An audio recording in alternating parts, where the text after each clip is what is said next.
Problem maximum sub array. അപ്പോൾ ഒരു sub array എന്ന് പറഞ്ഞാൽ ഒരു അറേയുടെ ഒരു പാർട്ട് അല്ലെങ്കിൽ ഒരു കണ്ടിന്യൂസ് ആയിട്ടുള്ള ഓരോരോ പാർട്ട്. ഹിയർ -2 ഒരു സബ് അറേ ആയിരിക്കും.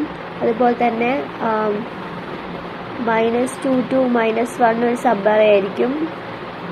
ആൻഡ് ഏത് വേണമെങ്കിലും സബ് അറേ ആവാം. അതുപോലെ 1 to 1 ഇറ്റ്സെൽഫ് ഒരു സബ് അറേ ആണ്. അതുപോലെ തന്നെ 1 -3 1 2 4 1 2 -1 അങ്ങനെ കണ്ടിന്യൂസ് ആയിട്ടുള്ള എത്ര സബ് അറേസ് വേണമെങ്കിലും നമുക്ക് ചെയ്യാം.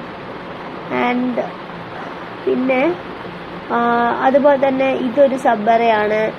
ഇങ്ങനെ ഓരോ സബ് അറേസ് നമുക്ക് കണ്ടുപിടിക്കാൻ പറ്റും. അവിടുത്തെ ക്വസ്റ്റ്യൻ എന്താണെന്ന് വെച്ചാൽ ഒരു സബ് അറേസ് തരുന്നുണ്ട്, അതിൽ മാക്സിമം സമ്മ് കിട്ടുന്ന ആ സമ്മ് റിട്ടേൺ ചെയ്യണം. ലാർജസ്റ്റ് സമ്മ് കിട്ടുന്ന ഒരു സമ്മ് നമ്മൾ റിട്ടേൺ ചെയ്യണം ഒരു സബ് അറേ. അപ്പോൾ ഇതിൽ നിന്നുള്ള ഏറ്റവും ലാർജസ്റ്റ് സം ഏതാണെന്നാണ് നമ്മൾ കണ്ടുപിടിക്കേണ്ടത്. അപ്പോൾ നമുക്കിങ്ങനെ കാൽക്കുലേറ്റ് ചെയ്യാം. ശ്രദ്ധിക്കുക, ഒന്നാമത്തെ സബ് അറേ നമ്മൾ -2 ആക്കി എടുത്തു വിചാരിക്കുക. അപ്പോൾ -2 ആയിരിക്കും ഒരു സബ് അറേ. ഈ -2 എന്ന് പറയുന്നത് -2 ഇറ്റ്സെൽഫ് ഒരു സബ് അറേ. ഇപ്പോൾ നമ്മളൊരു സബ് അറേയിൽ -2 എടുത്തു. ഓക്കെ, ഇനി നമുക്ക് ഇതിൻ്റെ കൂടെ ഇപ്പം -2 1 ആണ് ഒരു സബ് അറേ എന്നിരിക്കട്ടെ. അപ്പോൾ 1 -2ഉം 1ഉം ആണെങ്കിൽ എന്തായിരിക്കും -1. അപ്പോൾ -1 ആണ് ഒരു സബ് അറേ. അപ്പോൾ -2 എന്നുള്ളത് നമ്മൾ കാൽക്കുലേറ്റ് ചെയ്യേണ്ട ആവശ്യമുണ്ടോ? ഇതിനെക്കാട്ടും സമ്മിനെക്കാട്ടും ഇതിനെക്കാട്ടും വലിയ സമ്മാണ് നമുക്ക് കിട്ടിയത് -1. അപ്പോൾ ഇത് നമ്മൾ ക്യാൻസൽ ചെയ്യാം, ഔട്ട് ചെയ്യാം. അപ്പോൾ അതിൻ്റെ ആവശ്യമില്ല. ഇനി വേണ്ടത് 1. ഇനി നമ്മൾ 1 എടുത്തു. 1ൻ്റെ കൂടെ ഇപ്പോൾ നമ്മുടെ മാക്സിമം -1 അതിപ്പോൾ -2 ക്യാൻസൽ ആക്കി 1 എടുത്തു. അപ്പോൾ 1 ഉണ്ട്. ഇനി അടുത്ത് നോക്കൂ, 1 ആണ്. അപ്പോൾ 1 നമുക്ക് കിട്ടി, 1 നമ്മളെടുത്തു. ഇനി 1ൻ്റെ കൂടെ -3 എഴുതാം, -3. അപ്പോൾ നമുക്ക് എന്താ കിട്ടുന്നത്? -2 -2. അപ്പോൾ ഇത് ഒരു സബ് അറേ ഇപ്പോൾ ഓൾറെഡി മാക്സിമം സമ്മിനെക്കാട്ടും ചെറുതല്ല കിട്ടുന്നത് ആണ് അല്ലേ? അപ്പോൾ എന്തായാലും ഇതില്ല, ഇതൊരു സബ് മാക്സിമം അല്ല. അപ്പോൾ നമ്മൾ ഇത് കാൽക്കുലേറ്റ് ചെയ്യേണ്ട ആവശ്യമില്ല. ഓക്കെ, അപ്പോൾ ഇത് രണ്ടും കണ്ടിന്യൂസ് ആയിട്ട് എടുത്തില്ല. അപ്പോൾ 1 ഉള്ളത് ഒരു സബ് അറേ ആവാൻ ചാൻസ് ഉണ്ട് അല്ലേ? ഇനി അടുത്തെടുക്കുകയാണ് 4. അപ്പോൾ 4 വന്നു. 4ൻ്റെ കൂടെ എന്താ ആഡ് ചെയ്യേണ്ടത്?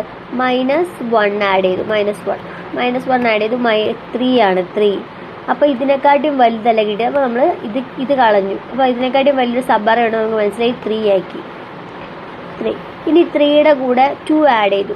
അടുത്ത 2 അല്ലേ? 2 ആഡ് ചെയ്തു. അപ്പോൾ നമുക്ക് കിട്ടിയത് 5 ആണ്. 5. അപ്പോൾ മാക്സിമം നമുക്ക് മനസ്സിലായി 5 ആണ്. നമ്മൾ 5 ആഡ് ചെയ്തു.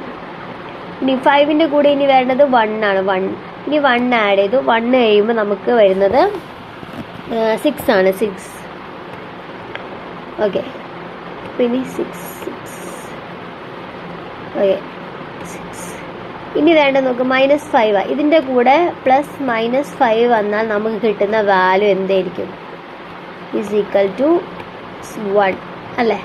ആ സമയത്ത് നമുക്ക് മാക്സിമം കിട്ടുന്ന സബ് അറേ എന്ന് പറഞ്ഞാൽ ഇതായിരിക്കും. വാല്യൂ 6. ഓക്കെ, ഇനിയിപ്പോൾ നമ്മൾ മനസ്സിലാക്കി 6 ആക്കിയ വാല്യൂ സെറ്റ് ചെയ്തു. ഇനി അടുത്തത് -5 1 ആണ്. അപ്പോൾ നമ്മളവിടെ ക്യാൻസൽ ചെയ്തു, ഇതല്ല. ഇനി ലാസ്റ്റ് ആണ് 4 ആണോ 6 ആണോ വലുത്? 6 ആണ് വലുത് അല്ലേ? യെസ്. അപ്പോൾ 6 ആണ് നമ്മുടെ ആൻസർ. ഓക്കെ, 6 ആണ് നമ്മുടെ ആൻസർ വരുന്നത്. ഇനി വേണ്ടത് നമ്മുടെ സൊല്യൂഷൻ ഇതാണ് നമ്മുടെ സൊല്യൂഷൻ. അപ്പോൾ ഈ ഒരു സൊല്യൂഷൻ എടുക്കുന്ന സമയത്ത് ഈ ഒരു എക്സാമ്പിൾ തന്നെ എടുക്കാം.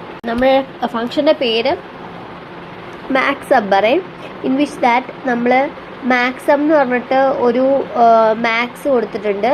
അതിനകത്ത് മാക്സ് എന്ന് പറയുന്നത് ആദ്യം നംസ് ഓഫ് 0, അതായത് -2 ആയിരിക്കും. ഈ കറണ്ട് സം ഉണ്ട്. കറണ്ട് സം ആദ്യം 0 ആണ്.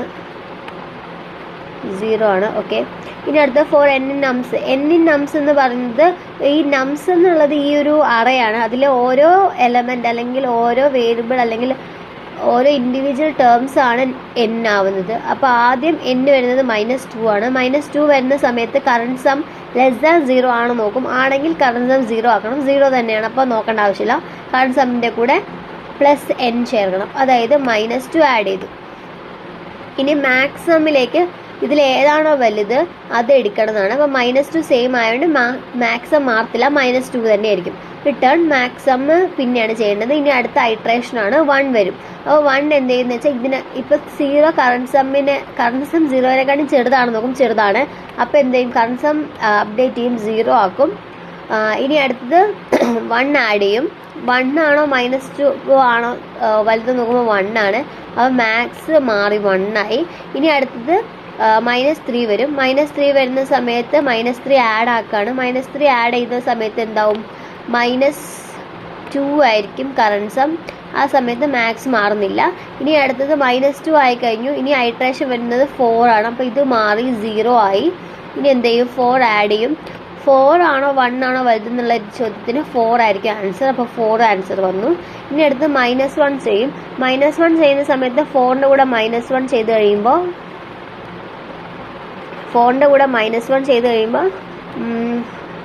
3 ആയിരിക്കും ആൻസർ കിട്ടുന്നത്. 3 ആണോ 4 ആണോ എന്ന് പറയുമ്പോൾ 4 വരും. ഇനി 3യുടെ കൂടെ ആഡ് ചെയ്യുന്നത് -2 ആണ്. 2 ആഡ് ചെയ്ത് കഴിയുമ്പോൾ 5 വരും. 5 അപ്പോൾ എന്താ വെച്ചാൽ മാക്സ് അപ്ഡേറ്റ് ചെയ്യും, 5 ആവും. ഇനി 5 മാറി 1 പ്ലസ് ചെയ്യും, അപ്പോൾ ഇവിടെ 6 ആവും. 6 ആണോ 5 ആണോ എന്ന് ചോദിച്ചിട്ട് 6 ആയിരിക്കും മാക്സ് റിട്ടേൺ ചെയ്യുക. ഇനി വരുന്നത് ശ്രദ്ധിക്കുക, ഇനി -5 ആണ് വരുന്ന സംഭവം. അപ്പം -5 വരുമ്പോൾ ആഡ് ചെയ്യും.